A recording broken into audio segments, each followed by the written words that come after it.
Veamos lo que dice la palabra del Señor, Apocalipsis capítulo 1, versículo 4 en adelante. Juan, a las 7 iglesias que están en Asia, gracia y paz a vosotros, del que es y que era y que ha de venir, y de los 7 espíritus que están delante del trono, y de Jesucristo, el testigo fiel, el primogénito de los muertos y el soberano de los reyes de la tierra, al que nos amó y nos lavó de nuestros pecados con su sangre. De Jesucristo, el testigo fiel. Jesucristo es el testigo fiel. Es decir, Él testifica, trae un testimonio vivo, pleno, fiel de todo. Es decir, si a alguien le podemos creer, como se dice por ahí, a ojos cerrados, es a Cristo Jesús, porque Él es el testigo fiel. Él dice: nadie subió al cielo sino aquel que descendió del cielo, el Hijo del Hombre. Nadie conoce las cosas de arriba sino el mismo Señor. ¿Por qué razón? Porque Él es el mismo Dios de los cielos que se manifestó en carne a esta tierra. Él es el misterio que se reveló. Dice Timoteo 3:16, sin discusión alguna, grande es el misterio de la piedad. Dios fue manifestado en carne, aleluya. Quiere decir que si alguien puede testificar de lo que hay allá arriba en gloria, es uno, su nombre es Cristo Jesús, aleluya. Él es el testigo fiel, el que puede testificar y da testimonio de la realeza, de la veracidad, de lo que es Dios, de lo que es la gloria celestial, de lo que es la salvación de nuestras almas. Él es el testigo fiel. Pero agrega y dice: y de Jesucristo, el testigo fiel, el primogénito de los muertos y el soberano de los reyes de la tierra. Es decir, el primogénito de los muertos, el primero de levantarse de entre los muertos, de triunfar, de levantarse con victoria. No había nadie más que hubiera vencido la muerte, que hubiera vencido la sepultura. El que moría quedaba en la tumba. Y ciertamente en el tiempo antiguo hubo algunas resurrecciones que los profetas hicieron. Eliseo, Elías resucitaron en algunas ocasiones personas que habían muerto, pero esas personas resucitaron, tuvieron un poco más de tiempo, como quien dice, Dios les extendió el soplo de vida para vivir unos años más y volver a morir y ir a la tumba a deshacerse su cuerpo material. Si comprendemos, hermanos. Pero hablando de Cristo Jesús, Él no es de esa manera. Él no resucitó para volver a morirse. Lázaro también resucitó, el mismo Señor lo resucitó, pero resucitó en una resurrección prácticamente momentánea, de un espacio de unos días, simplemente para volver a morirse, para volver a pasar por ese proceso de muerte, porque todos aquellos volvieron a morir. Pero Cristo Jesús, Él murió, estuvo muerto, mas he aquí que vive, he aquí que se levantó de entre los muertos, se levantó de aquella tumba fría y la dejó vacía. Al tercer día la muerte no pudo con el Señor de gloria, el sepulcro no pudo retener al Señor de gloria. Por eso está escrito: oh, aquí muerte, ¿dónde está tu victoria? Oh, sepulcro, ¿dónde está tu aguijón? Porque no pudiste retener al Señor de gloria. Nada ni nadie lo pudo retener, lo puede retener, porque Él es el mismo Dios de los cielos. Él dijo: nadie me quita la vida, y yo tengo poder para poner la vida y tengo poder para volver a tomarla. Es decir, Él es el que tiene el poder sobre la misma vida, sobre la muerte, sobre el sepulcro. Y Él se levantó de entre los muertos para triunfar, para vencer como nadie lo había hecho. Por eso dice: y de Jesucristo, el testigo fiel, el primogénito de los muertos y el soberano de los reyes de la tierra, al que nos amó y nos lavó de nuestros pecados con su sangre. Estamos comprendiendo. Vamos a ir adentrándonos en el tema en esta mañana. Vamos a la palabra, Colosenses capítulo 1, versículo 18. Dice, y Él, hablando de Cristo, es la cabeza del cuerpo que es la iglesia. Y el que es el principio, el primogénito de entre los muertos, para que en todo tenga la preeminencia. Vuelve a aclarar y vuelve a fundamentar lo que decía Juan en Apocalipsis.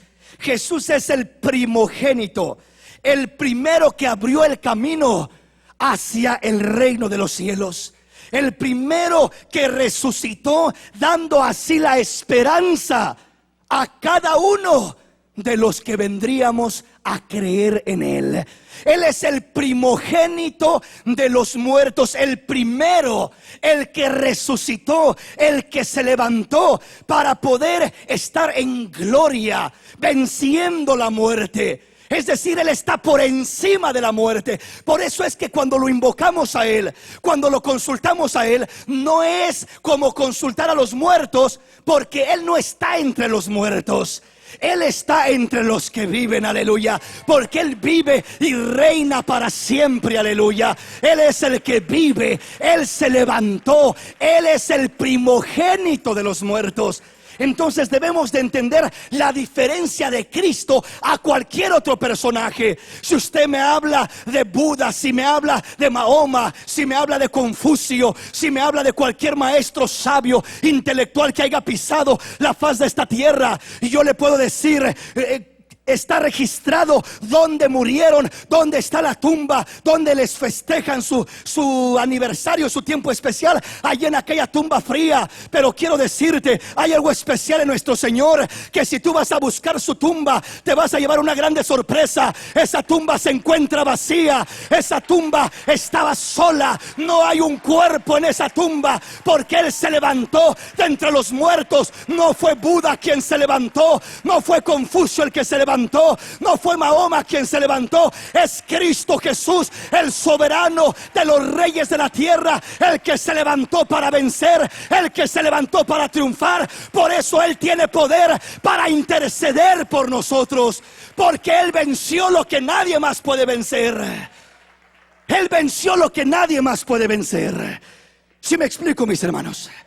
Vamos a la palabra. Primera de Tesalonicenses, capítulo 4, versículo 13 en adelante. Tampoco quiero, hermanos, que ignoréis acerca de los que duermen, de los que han muerto, para que no os entristezcáis como los otros que no tienen esperanza. El que muere sin Cristo no tiene esperanza, y esos sí se entristecen, y para ellos sí esa es una tristeza terrible y enorme. Pero dice, ustedes no se entristezcan como los que no tienen esperanza. ¿Y por qué razón, Pablo? Mira que ya se murió mi familiar, mira que no vino Cristo todavía, ya se perdió ese acontecimiento. Dice, porque si creemos que Jesús murió y resucitó, así también traerá Dios con Jesús a los que durmieron en Él.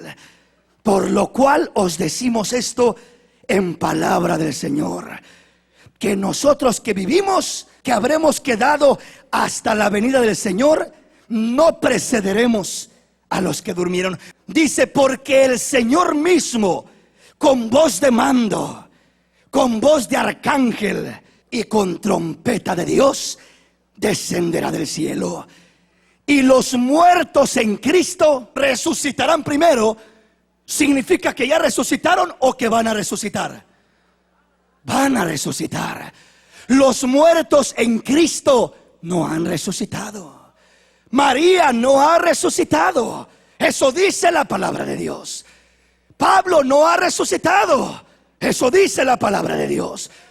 Pedro no ha resucitado. Eso dice la palabra de Dios. Quiere decir que ellos están esperando el sonido de la final trompeta, hablando de aquel cuerpo físico. Porque el que se levantó, el primogénito de los muertos, dice que es Cristo Jesús el Señor. Él se levantó de la muerte, Él murió, pero resucitó y está sentado en gloria, aleluya, intercediendo por los santos. Pero los santos no han resucitado. Los santos están esperando la resurrección de los muertos. ¿Sí me explico, hermanos? Entonces, Por estas razones nosotros no debemos de creer o de pensar que ellos pueden hacer algo por nosotros, que ellos pueden interceder por nosotros, porque solo el que venció puede interceder a favor de nosotros. Solo el que triunfó, y hasta este momento solamente Él es el que ha resucitado. Hablando de los santos del tiempo de la muerte de Cristo para acá, Él resucitó, ¿verdad? De ahí todos los creyentes, Pablo, Pedro y todos los demás, ellos no han resucitado, están esperando la resurrección. Eso dice la palabra, amén. Un día va a sonar la final trompeta, y ese día está muy cercano, mis hermanos. Y si el Señor nos concede un poco más de vida, de años, yo creo que vamos a mirar ese día.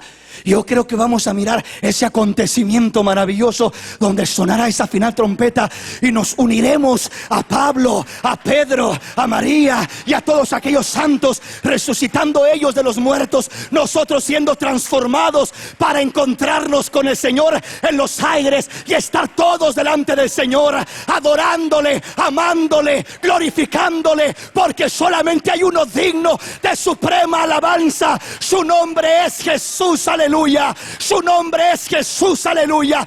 Él merece la gloria. Él es el mismo de ayer, de hoy y por los siglos. Él no ha cambiado. Él estuvo vivo y sigue vivo. Él murió pero resucitó, aleluya, y está en el poder de Dios para interceder por el hombre, aleluya. Vamos a la palabra del Señor, mis hermanos. Hebreos capítulo 10, versículo 19 y 20. Ponga mucha atención y vamos a entender y vamos a aprender qué significa interceder. ¿Por qué es que solamente hay un intercesor? Hablando del cielo, hablando de después de la muerte, no hay muchos intercesores, solo hay uno que intercede. Y vamos a entender por qué y cómo es que intercede. Acá en la tierra muchos podemos interceder. Los santos en vida intercedemos. Moisés intercedió por su pueblo estando en vida. Abraham intercedió por Sodoma y Gomorra, buscando que no se destruyeran esas ciudades, pero dice que no había ni 10 justos. Y al final de cuentas Dios solamente socorrió a la familia de Lot. Entonces miramos que los hombres de Dios de alguna manera intercedían, pero en vida, no en muerte. Intercedían mientras estaban en esta tierra. Los santos en vida interceden, pero después de la muerte solo hay uno que intercede. Su nombre es Jesús. Vamos a la palabra. Hebreos capítulo 10, versículo 19 y 20. Así que, hermanos, teniendo libertad para entrar hacia el lugar santísimo por la sangre de Jesucristo, por el camino nuevo y vivo que Él nos abrió a través del velo, esto es, de su carne. En el tiempo antiguo había un sacerdote que entraba una vez al año para interceder por el pueblo de Dios. Dice la palabra que primero se santificaba, ofrecía sacrificio por sí mismo, después tomaba la sangre de aquel sacrificio que iba a ofrecer y entraba al templo. El templo se dividía en 3 partes: los atrios, el lugar santo y el lugar santísimo. Había un velo que dividía el lugar santo y el lugar santísimo. Nadie podía cruzar esa línea, nadie podía mirar ese lugar. Solamente el sumo sacerdote una vez al año entraba a ese lugar con sangre de animales, para poder de alguna manera rociarla en expiación, pidiendo perdón, pidiendo interceder por aquel pueblo, pidiendo que Dios perdonara los pecados de aquel pueblo. Y ahí entraba el sumo sacerdote regando aquella sangre. Pero dice la palabra que la sangre de becerras, de corderos, de machos cabríos no pudo limpiar ni hacer perfecta la santificación de aquellos que buscaban ser limpios de aquella manera. La sangre de los corderos, la sangre de los animalitos, solamente le voy a poner un ejemplo lo que hacía. Cuando una persona, cuando un hombre, cuando una mujer está haciendo el quehacer ahí en la casa y de repente, ¿verdad?, tira algo en la mesa, tira por ahí algo, una salsa, tira un poco de comida, se le cae, ¿verdad? Y por no limpiarlo bien, porque no tiene tiempo, solamente le pone encima un trapo, le echa encima un mantel y ya se mira limpio. Pero no está limpio. Solamente cubrió un poco ahí lo sucio, pero lo sucio quedó siempre ahí atrapado abajo. No lo lavó, no lo limpió, solamente lo cubrió un poquito para que los que entren de alguna manera digan, se mira limpio. Pero él sabe, ella sabe que si le mueve un poquito al tapete, abajo de ese tapete está la suciedad. ¿Sí me explico? O como aquellas mujeres que quieren acabar rápido de barrer ahí la casa y echan la basura abajo del tapete, ¿verdad? Y ahí lo cierran rápidamente. Ya quedó limpia. Sí, pero levante un poquito de tapete para que vea cómo está de basura. Entonces, cuando el sumo sacerdote en el tiempo antiguo quería o buscaba de alguna manera ayudar al pueblo, con esa sangre lo único que hacía era cubrir un poquito lo que era el pecado del pueblo, pero no era una solución real. El pecado se quedaba arraigado en el corazón de los hombres. Ahí estaba, no quedaban limpios ni de su conciencia. En sus conciencias quedaban todavía siempre siendo atormentados. Porque hiciste esto, porque hiciste lo otro. No tenía poder aquella sangre para limpiar la maldad del hombre. Solamente cubría un poco la maldad del hombre. En cambio aparece Cristo Jesús nuestro Señor, quien es el Cordero de Dios, y Él no viene para ofrecer un sacrificio de un animalito. Él ofrece su propia sangre como un sacrificio vivo y santo, agradable a Dios. Esa sangre no cubre el pecado, esa sangre quita el pecado, arranca el pecado. Esa sangre no te hace aparentar que todo está bien. Esa sangre te asegura que todo está bien. Limpia tu conciencia, limpia tu corazón, limpia tu alma, porque la sangre de Cristo sigue teniendo poder en el cielo y en la tierra y debajo de la tierra y en todo lugar donde se invoque. Dale ese aplauso al Rey. Dale ese aplauso al Rey.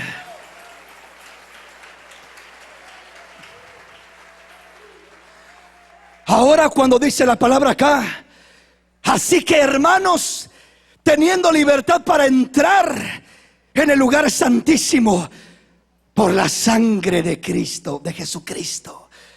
Dice, tenemos libertad para entrar al lugar santísimo. ¿A cuál lugar santísimo? Ya no es el lugar santísimo de un templo.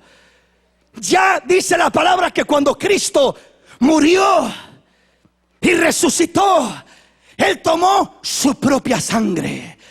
No la sangre de un corderito, de un animalito. La sangre pura, perfecta, limpia. Su sacrificio lo toma y entra ya no al lugar santísimo donde estaba el templo anteriormente. Dice la palabra que cuando Cristo murió, dice la palabra que aquel velo que separaba el lugar santo del lugar santísimo se rasgó de arriba abajo, se partió, se abrió, y la gente se sorprendió. ¿Qué pasó? Quedó descubierto el lugar santísimo. ¿Qué pasó? Parece que ya se había abierto el camino, pero ya no era hacia un templo literal. Cuando ese velo se rasgó, era el símbolo, la enseñanza de que el velo de Dios, el velo que Cristo usó, la carne, se estaba rompiendo. Se había roto en la cruz del Calvario.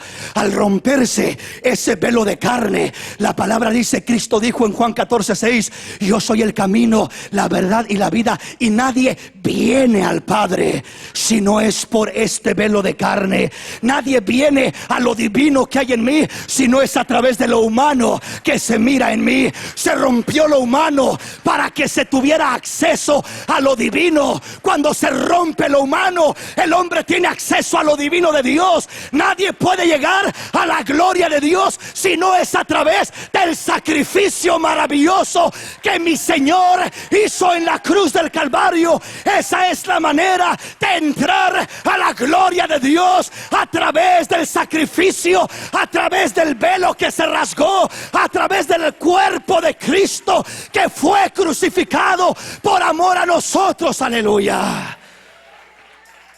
Si me explico, mis hermanos. Entonces quiere decir que cuando aquel velo se rasgó, se estaba rasgando su misma carne, estaba muriendo en la carne, para que el hombre tuviera acceso de pasar de lo humano a lo divino. Nadie puede pasar a lo divino si no es a través de lo humano. ¿Por qué? Porque lo humano derramó sangre. Y como en el tiempo antiguo se necesitaba sangre para cubrirse, para entrar y hacer la expiación, así en el tiempo presente necesitamos sangre. Ya no es un cordero que tienes que sacrificar, ya no es una manda que tengas que hacer, ya no es un sacrificio, ya no es una veladora la que cuenta para obtener el favor de Dios, ya no es un rezo, ya no es una tradición. Ahora es la sangre del Cordero de Dios. Es tan solo invocar el nombre de Jesús, y cuando invocas el nombre de Jesús estás declarando: entro con la sangre, estoy cubierto con la sangre me da acceso, la sangre me da entrada, la sangre me da el privilegio, la sangre me justifica, la sangre me santifica, la sangre me hace digno de entrar a la presencia de Dios. Aleluya. Dale ese aplauso al Rey en esta mañana. Dale ese aplauso al Rey.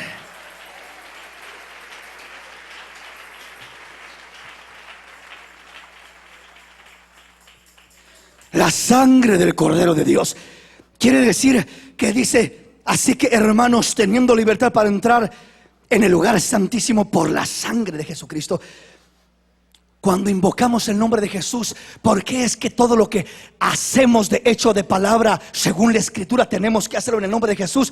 Porque invocar el nombre de Jesús es invocar la sangre y el sacrificio de aquel que murió por nosotros. Cuando yo invoco el nombre de Jesús, estoy invocando no un simple nombre, estoy invocando a la persona de Jesús. Estoy invocando la acción de Jesús. Estoy invocando los méritos de Jesús, el sacrificio de Jesús. Cuando yo entro y digo: mi Dios, necesito esto, Padre, ayúdame. Mira, Señor, mi necesidad, mira esta enfermedad, Padre, te lo pido en el nombre de Jesús. Estoy diciendo: no es por mis méritos, no es porque yo merezca, no es porque me sienta digno, es porque vengo con la sangre, vengo con los méritos, vengo con el privilegio de aquel que murió, de aquel que me lavó, de aquel que me salvó, de aquel que se entregó por mí. A Él sea la gloria en esta mañana. Aleluya. Alábale porque Él vive. Oh, Cristo vive. Bendito su nombre. Bendito su nombre. Entonces, Cristo no entró a un lugar santísimo terrenal, sino que entró hacia la misma gloria de Dios. Entró con su sangre para rociarla como gran sumo sacerdote. El sumo sacerdote es el que intercedía por el pueblo. ¿Sí me explico, hermanos? En el tiempo antiguo, el que entraba delante de Dios, el que entraba hasta lo íntimo de Dios, a lo íntimo, a como se podía en el tiempo antiguo, porque nadie podía entrar al cielo como entró Cristo, al lugar santísimo real. Pero aquel lugar santísimo que era una sombra de la gloria de Dios, aquel lugar santísimo, el único que podía entrar a interceder era el sumo sacerdote. Entraba lo más íntimo que se podía, terrenalmente hablando, humanamente hablando, a interceder con sangre de animales, de carneros y de toda clase de animales. Entonces ahora miramos que Cristo entra, pero ya no al lugar santísimo terrenal, entra hacia la misma gloria de Dios. En otras palabras, hacia lo más íntimo de Dios, hacia lo más cercano que se pueda, y comienza su sangre a ser rociada en aquel lugar, ya no en la tierra, sino ahora en la misma gloria de Dios. ¿Para qué? Para de esa manera abrirnos un camino santo y vivo a través de su sacrificio, a través del velo que se rasgó, para que entremos ahora confiadamente hacia el lugar santísimo, a la gloria de Dios. Ya no te metes a un lugar aquí, ahora tienes el privilegio de meterte hacia la misma gloria de Dios. Ahora tienes el privilegio de meterte donde hay ángeles arcángeles, querubines y serafines adorando al Rey. Tienes el privilegio de entrar a la misma presencia de Dios por la sangre del Cordero. Por la sangre del Cordero. Entonces, si yo quiero que alguien interceda por mí, yo quiero que sea el que tiene en verdad acceso pleno a Dios. Se dice que se utiliza al santo, se utiliza a la Virgen María, se utiliza a San Pedro, se utiliza a fulano, a sutano, para decir: mira, tú que estás más cerca del Señor, verá, dile que me eche una manita, que me ayude, que me socorra en esta necesidad. Pero mi hermano, ¿para qué voy a ir a alguien si es que pudiera ir? Que en verdad Dios no lo permite. Pero ¿para qué voy a ir a alguien que vaya a Cristo cuando yo tengo un sumo sacerdote? Cuando el Señor me dice: tienes acceso directo a mí, no necesitas un intermediario aparte, tienes acceso a mí. ¿Y por qué medio tengo acceso? Por medio de la sangre del Cordero tienes acceso a mí. Por medio de esa maravillosa sangre tienes acceso a mí.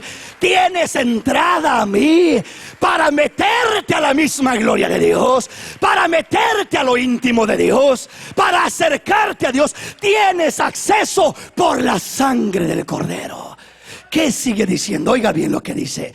Así que, hermanos, teniendo libertad para entrar en el lugar santísimo por la sangre de Jesús, de Jesucristo, por el camino nuevo y vivo que Él nos abrió a través del velo, esto es, de su carne, y teniendo un gran sacerdote sobre la casa de Dios, acerquémonos con corazón sincero. Eso es lo que pide Dios, un corazón sincero, en plena certidumbre de fe, purificado los corazones de mala conciencia y lavado los cuerpos con agua pura. Dice: teniendo un gran sacerdote en la casa de Dios. No habla solamente de esta casa, de esta iglesia. Habla de la gloria de Dios, de la presencia real de Dios. Tenemos un sumo sacerdote, un gran sumo sacerdote, alguien que puede interceder. Tú no puedes directamente entrar por ti mismo, porque no tienes que ofrecer. No tienes que ofrecer para expiar tus pecados. No puedes ofrecer mandas porque no son suficientes. No puedes ofrecer sacrificios porque no bastan. No es suficiente nada de eso. Aunque tuvieras oro, plata, dinero, riquezas, no puedes ofrecer $1,000,000 para ser agradable a Dios, porque no eres aceptado por eso. No puedes ofrecer nada de lo que se mueve en esta tierra. Solamente hay algo que te hace acepto. Esa es la sangre del Cordero de Dios. Esa es la sangre de Jesús. Es lo único que agradó, que complació completamente a Dios. Y por eso es con lo que nos acercamos. Pero hay un sumo sacerdote, dice el versículo 21, teniendo un gran sacerdote sobre la casa de Dios. Un gran sacerdote. Solamente hay un sacerdote que ministra en favor de nosotros, que intercede en favor de nosotros. No son muchos, es un sacerdote. Su nombre es Jesús el Cristo, aleluya. Es aquel que intercede por nosotros. Denle un aplauso al Rey. Hebreos capítulo 4. Veamos lo que dice el versículo 14 al 16. Por tanto, teniendo un gran sumo sacerdote que traspasó los cielos, retengamos nuestra profesión. Que traspasó los cielos, Jesús el Hijo de Dios. Retengamos nuestra profesión. Abrió el camino, traspasó los cielos, entró hacia la misma gloria de Dios, ascendió a lo alto para interceder por nosotros. Porque no tenemos un sumo sacerdote que no pueda compadecerse de nuestras debilidades, sino uno que fue tentado en todo según nuestra semejanza, pero sin pecado. Acerquémonos pues confiadamente al trono de la gracia, para alcanzar misericordia y hallar gracia para el oportuno socorro. ¿Quién se puede compadecer por mí, de mí, más que Cristo? ¿Quién? ¿Acaso el apóstol Pedro me va a entender como Cristo me entiende? ¿Acaso el apóstol Pablo? ¿Acaso María? ¿Acaso Sara? ¿Acaso Rebeca o Raquel? ¿Acaso algún hombre de Dios o alguna mujer de Dios que ya partió de esta tierra? ¿Acaso ellos me van a entender y se van a compadecer de mí? No, no hay nadie que se pueda compadecer de mi vida, de mi alma, como Cristo. ¿Por qué razón? Por dos razones. La primera es porque, mi hermano, nadie sufrió lo que Cristo ha sufrido. Cargó en sí mismo el pecado que Cristo cargó. Cristo cargó mi pecado. Cristo cargó mi dolor, mi enfermedad. Lo que tú estás sintiendo ahora, tú que estás enfermo, Él lo sintió en la cruz del Calvario.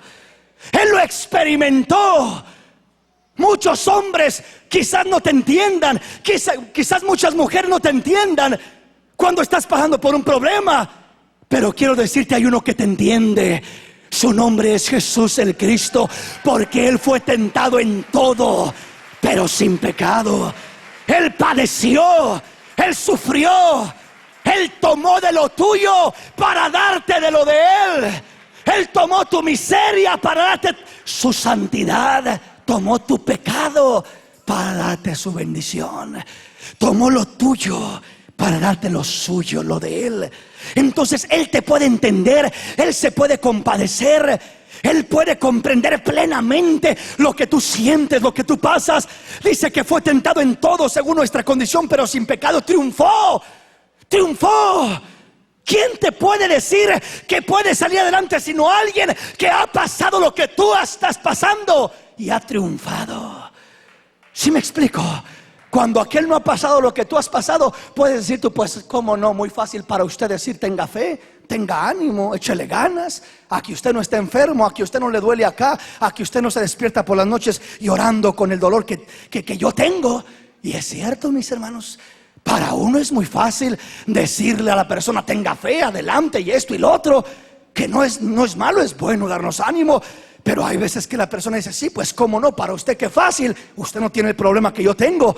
Pero a Cristo no le puedes decir eso, porque dice que Él fue tentado en todo según nuestra condición. Quiere decir que si tú estás pasando por esto, dice el Señor, yo te comprendo, hijo. Yo te entiendo, hija. Mira, me siento así, Señor. Yo sé lo que estás pasando. Yo entiendo. Yo sentí lo que estás sintiendo. Pero ¿sabes qué? También triunfé sobre lo que estás pasando, para que tengas esperanza, para que tengas confianza, para que sepas que sí se puede, para que sepas que si confías en mí, todo es posible para los que creen, para los que confían en el Señor, para los que ponen su fe en el Rey. Todo es posible, aleluya, si tan solo puedes creer. Entonces eso es maravilloso, mis hermanos, entenderlo. Ahora, la segunda razón por la que nadie se puede compadecer por ti como Cristo, ¿sabes por qué es? Porque nadie murió por ti como Él. La Biblia dice que Dios muestra su amor para con nosotros en que, siendo aún pecadores, Cristo murió por nosotros. Hermano, a Cristo le costaste. Pagó precio de sangre por tu alma. No te compró con oro ni plata, ni con piedras preciosas. No te compró con una estrella que dio por ti, o la luna, o el sol, o el mismo universo. El universo no fue suficiente para pagar por tu alma. Tuvo que ser la sangre preciosa del Cordero de Dios la que se pagó en la cruz del Calvario por rescatarte a ti, mi hermano, por rescatarme a mí, mi hermana. El Señor pagó el precio de sangre, precio que nadie más podía haber pagado. Nadie daba la medida, nadie podía pagarlo. Entonces, mi hermano, mi hermana, imagínate tú que tú vas a la tienda y compras un diamante así grandote que te cuesta $100,000 o $500,000, ¿verdad? ese diamante, si de repente por ahí, ¿verdad?, te lo quieren robar, o si ese diamante, ¿verdad?, se te quiere extraviar, ¿será que tú te vas a quedar ahí muy quitado de la pena? Que se pierda. No, hombre, le aseguro que remueve la casa y la deshace si tiene que deshacerla, es verdad, quita lo que tenga que quitar, el piso entero lo quita si es necesario para buscar ese diamante. Si por un simple anillito, una cosa que se le pierde por ahí, anda desesperada la persona, cuanto más si fuera algo más valioso. Pues quiero decirte, tú no costaste el precio de un diamante. No son $100,000 o 500,000 o $1,000,000 lo que costaste. Fue la sangre del Cordero, precio carísimo. Carísimos, amados míos, dice el apóstol Pablo, el apóstol Pedro, costaste un precio caro. Por eso al Señor le importas, por eso el Señor se preocupa por ti, porque eres de Él. Eres propiedad de Él. Te compró con su sangre. Te compró. Tienes un valor tan especial para Él. Hermano, ¿tú pagarías $100,000 si los tuvieras por algo que no vale la pena, que para ti no tiene importancia? ¿Verdad que no? Si tú llegaras a pagar todo el dinero que tuvieras ahorrado, todo lo que tuvieras en propiedades, en carros y en todo, para comprar algo, seguramente es porque aquel algo que compraras en verdad fuera súper valioso para ti, súper especial. Pues quiero decirte, dice la palabra que el Señor se despojó de todo. Es decir, no pudo comprarte, repito, con lo que hay en esta tierra. No pudo comprarte con las estrellas. Yo creo con todo mi corazón que si Dios te hubiera podido comprar con las estrellas, hubiera dado un puño de estrellas para rescatar tu alma. Pero no se podía, no era suficiente, no equivalía al valor de tu alma. Y llegó el momento cuando el Señor dice que no teniendo nada más que igualar el precio de tu alma, lo único que igualaba el precio de tu alma era la sangre preciosa de Jesús. Y Él dijo: es tan valiosa para mí el alma de Él, de ella, es tan valiosa para mí que no me importa pagar el precio más caro, el precio de la muerte, el precio de derramar mi sangre, el precio del sacrificio. Lo pagaré por amor a esas almas. ¿Hasta dónde llega su amor? ¿Cómo no se va a preocupar por ti? ¿Cómo no le vas a importar? ¿Cómo no va a rogar e interceder por ti después de un precio tan caro como el que pagó por tu alma? ¿Estamos comprendiendo, mis hermanos? Nadie pagó el precio que Él pagó. ¿Acaso la sangre de Pedro fue la que fue derramada para compadecerse por nosotros? ¿Acaso la sangre de María? ¿Acaso la sangre de Pablo o de Abraham o de Isaac? No, mi hermano, no fue la sangre de ninguno de ellos. Fue la sangre de Cristo, la única que pagó el precio por amor a nuestra alma. Dale ese aplauso al Rey. Dale ese aplauso al Rey. Hebreos capítulo 12, versículo 22 al 24. Sino que os habéis acercado al monte de Sión, a la ciudad del Dios vivo, Jerusalén la celestial, a la compañía de muchos millares de ángeles, a la congregación de los primogénitos que están inscritos en los cielos, a Dios el juez de todos, a los espíritus de los justos hechos perfectos, a Jesús el mediador del nuevo pacto y a la sangre rociada que habla mejor que la de Abel. Oiga bien, hermano, la Biblia dice que en una ocasión el rey David, ¿verdad?, engendró un hijo con Betsabé. Dice la palabra que aquel hijo enfermó gravemente, y dice la escritura que David se puso a ayunar, a orar, a suplicar a Dios que lo dejara con vida. Pero dice la palabra que llegó un momento cuando el niño murió. Era la consecuencia del pecado que había cometido David. Dice la palabra que mientras el niño vivía, David estaba triste, afligido, no quería comer, no quería probar bocado. Pero cuando el niño murió, los siervos de David no querían decirle lo que había pasado, porque decían entre sí: si cuando el niño vivía, David estaba tan afligido y tan angustiado, ¿cómo se irá a poner cuando le digamos que ha muerto? Y dice la palabra que David los miró raros, discernió que el niño había muerto y les preguntó: ¿ha muerto el niño, verdad? Y le dijeron: sí, ha muerto. Y dice que él se levantó, se cambió, se ungió con aceite, se arregló, les dijo: pongan comida delante de mí, y comenzó a comer. Y los siervos se sorprendieron diciendo: ¿qué pasa con el rey? ¿Cómo es posible que mientras el niño vivía estaba tan angustiado, y ahora que ya murió parece que está muy tranquilo, muy quitado de la pena? Y se acercaron a preguntarle por qué era eso, por qué actuaba así. Y él les dijo: mientras el niño vivía, yo tenía esperanza que Dios me oyera y que lo dejara con vida. Pero ahora que el niño ha muerto, el niño ya no podrá venir a mí. Yo iré un día a él, a donde él está, pero él no volverá más a mí. Entonces no tiene sentido ni caso seguir afligiéndome de esa manera. ¿Qué le quiero decir con esto? David conocía y entendía que aquel niño no podía regresar, sino que un día él partiría de esta tierra e iría a la gloria de Dios, donde entendía que estaba aquel pequeño. Pero quiero que entendamos y meditemos un poquito en esta porción de la escritura. Dice: a este lugar es a donde nosotros nos hemos acercado, sino que os habéis acercado al monte de Sión, a la ciudad del Dios vivo, Jerusalén la celestial, a la compañía de muchos millares de ángeles.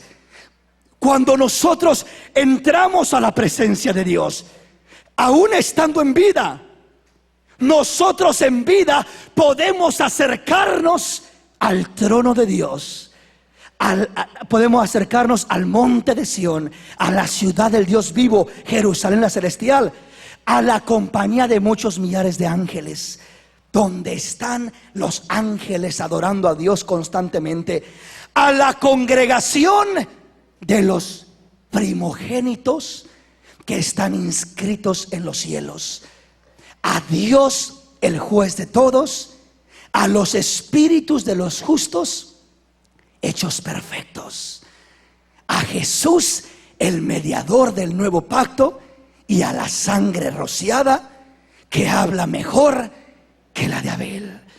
Está diciendo: ¿a dónde nos acercamos?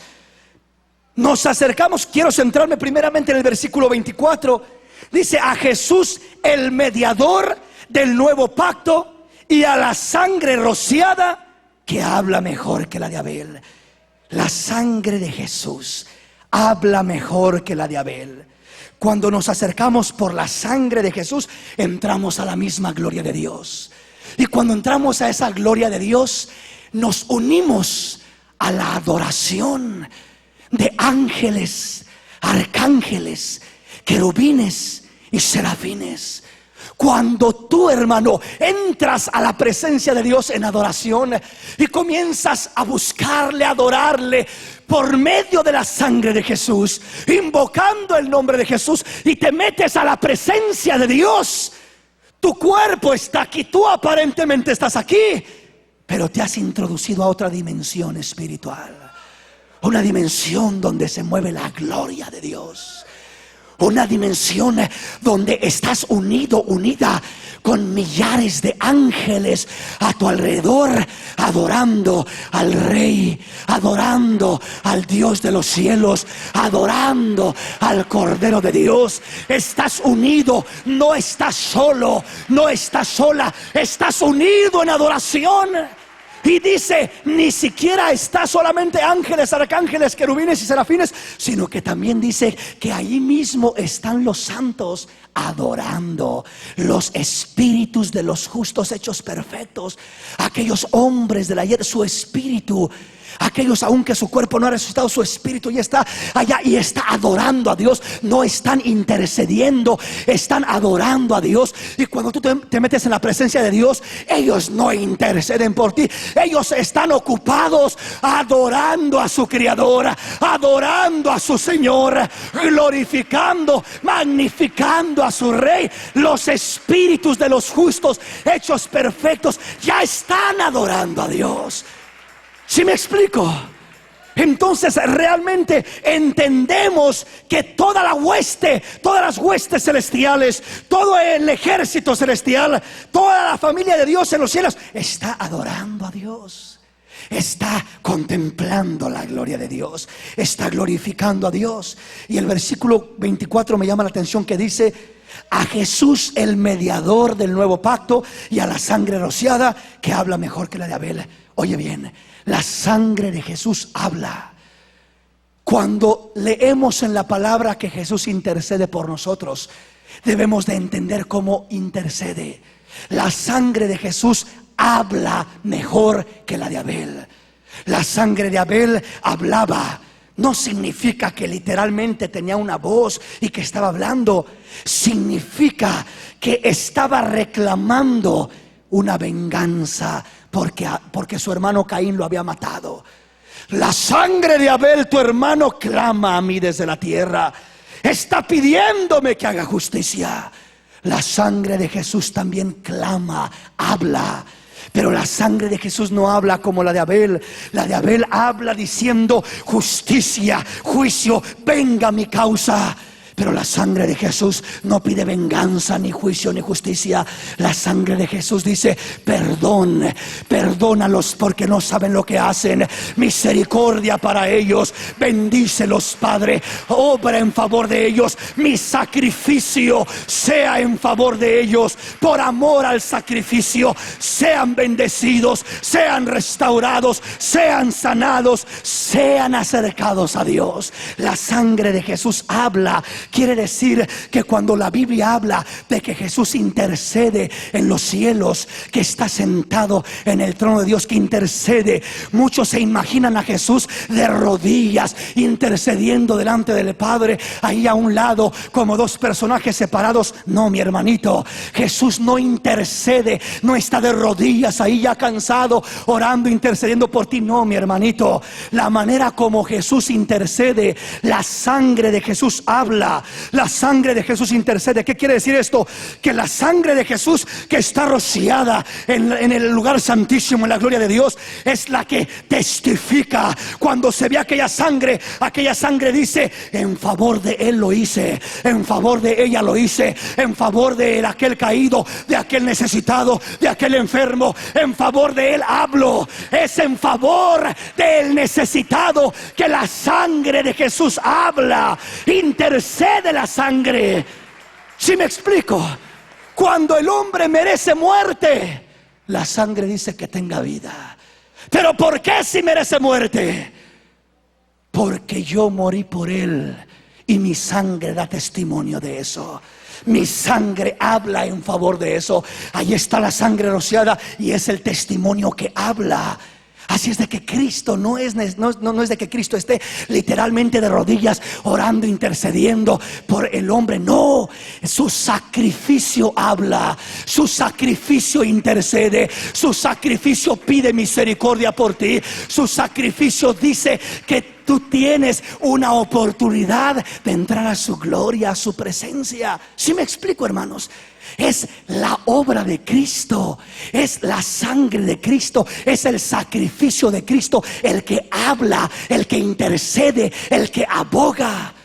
Por eso uno debe de saber lo que es la sangre y valorar la sangre y clamar a la sangre para poder recibir ese beneficio. Amén. Entonces, si entendemos que en el cielo hay alguien que intercede, el único que intercede es Cristo. ¿Por qué razón? Porque la única sangre rociada en el cielo es la de Cristo. Quiere decir que aun si Pedro pudiera interceder, aun si María pudiera interceder, aun si alguien, algún personaje pudiera interceder, no tienen méritos para interceder. No tienen con qué interceder. Solamente hay uno que tiene méritos para interceder. Su nombre es Jesús. Es su sangre la que habla, es su sacrificio el que habla, es Él el que intercede. Veamos qué dice la palabra. Apocalipsis capítulo 5, versículo 1 al 5. Y vi en la mano derecha del que estaba sentado en el trono un libro escrito por dentro y por fuera, sellado con 7 sellos. Y vi un ángel fuerte que pregonaba a gran voz: ¿quién es digno de abrir el libro y desatar sus sellos? Y ninguno, ni en el cielo, ni en la tierra, ni debajo de la tierra podía abrir el libro, ni aún mirarlo. Y oraba yo mucho, porque no se había hallado a ninguno digno de abrir el libro, ni de leerlo, ni de mirarlo. Y uno de los ancianos me dijo: no llores, he aquí, el león de la tribu de Judá, la raíz de David, ha vencido para abrir el libro y desatar sus 7 sellos. En el cielo, en la tierra y debajo de la tierra, no hay otro digno, mi hermano. Solamente hay uno digno, el león de la tribu de Judá, que ha vencido. Es el único que es digno. Nadie más pudo vencer. Nadie venció la muerte. Nadie venció el pecado. Nadie venció el sepulcro. Nadie venció. Solo uno, el león de la tribu de Judá. Por eso solo él es digno. Aleluya. Así es de que debemos de entender que solamente hay uno y no hay muchos. Vamos ahora sí a Timoteo. 1 Timoteo capítulo 2. 1 Timoteo capítulo 2, versículo 5. Veamos qué dice la palabra del Señor. Porque hay un solo Dios y un solo mediador entre Dios y los hombres, Jesucristo hombre, el cual se dio a sí mismo en rescate por todos, de lo cual se dio testimonio a su debido tiempo. Solamente hay un solo Dios.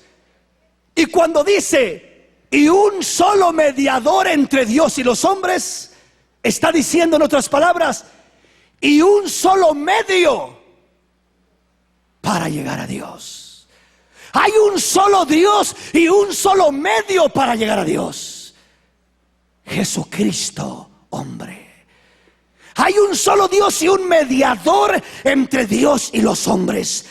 El mediador, lo que media entre Dios y los hombres, es el sacrificio, es la sangre, es aquella redención que se llevó a cabo en la cruz del Calvario. Ese es el único medio para llegar a Dios. Por eso Jesús lo dijo claramente: yo soy el camino, la verdad y la vida, y nadie viene al Padre si no es por mí. Quiere decir que no hay muchos medios, no hay muchos caminos. Hay un solo Dios y un solo medio para llegar a Dios. Oh, a mí me agrada buscar este otro medio. La Biblia dice que no hay otro medio. Oh, yo pienso que si uso este otro medio, esta otra persona fue una buena persona. No hay otro medio. Hay un solo Dios y un solo medio para llegar a Dios: el sacrificio que el mismo Dios hizo en la cruz del Calvario. Ese es el medio que se utiliza para llegar a Dios. La sangre derramada en la cruz del Calvario es el medio, es el mediador entre Dios y los hombres, el medio para llegar a Dios. ¿Sí me explico, hermanos?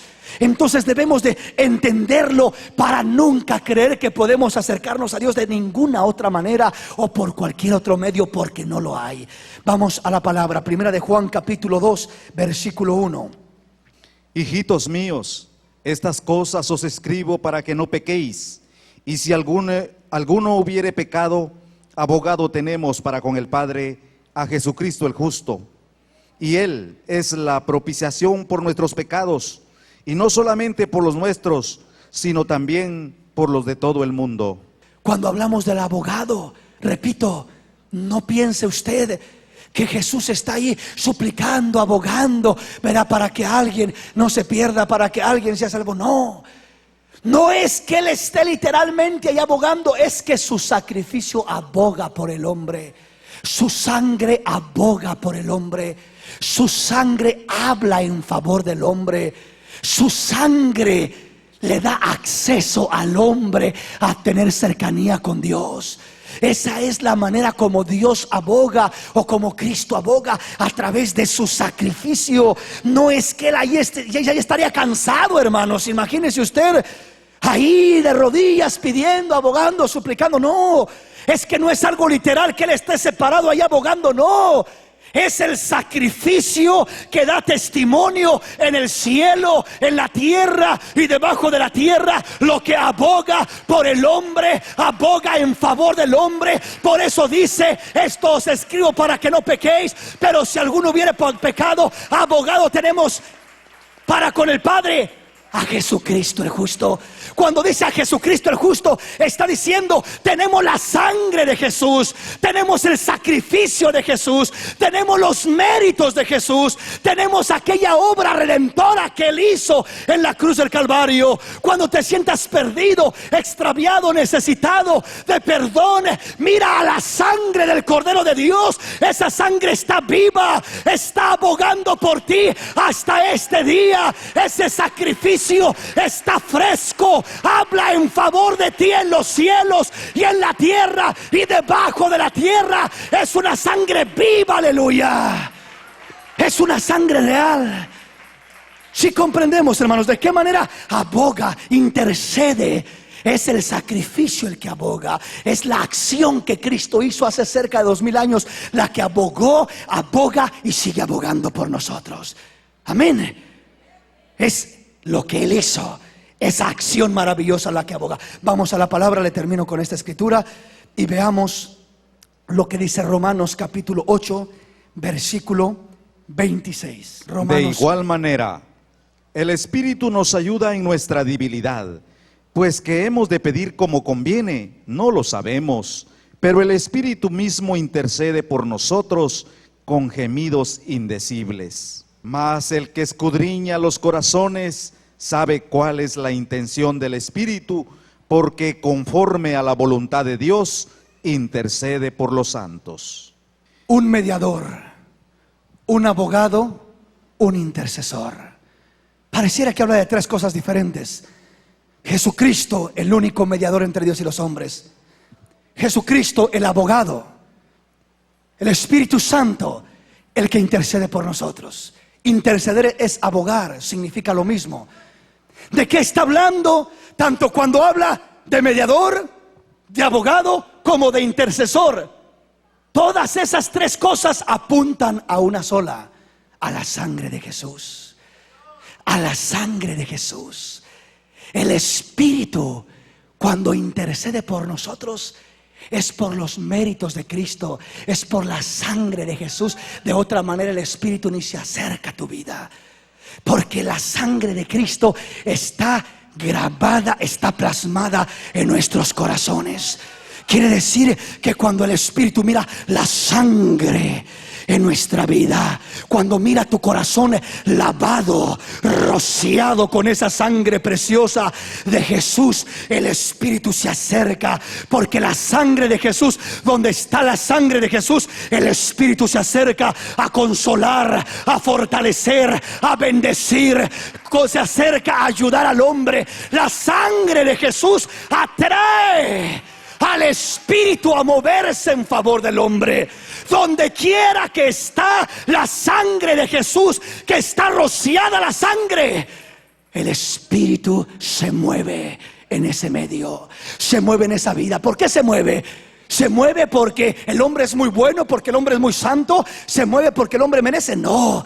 Se mueve porque ahí está la sangre, y la sangre invita al Espíritu. Son los méritos de la sangre los que provocan la acción del Espíritu, de levantar al hombre, de consolar al hombre, de fortalecer al hombre, de bendecir al hombre y de sacarlo adelante y de llevarlo hacia el mismo reino de los cielos, a la presencia de Dios. Aleluya. A Él sea la gloria, a Él sea la alabanza. Dale un aplauso en esta preciosa mañana al Rey. Póngase de pie en esta mañana.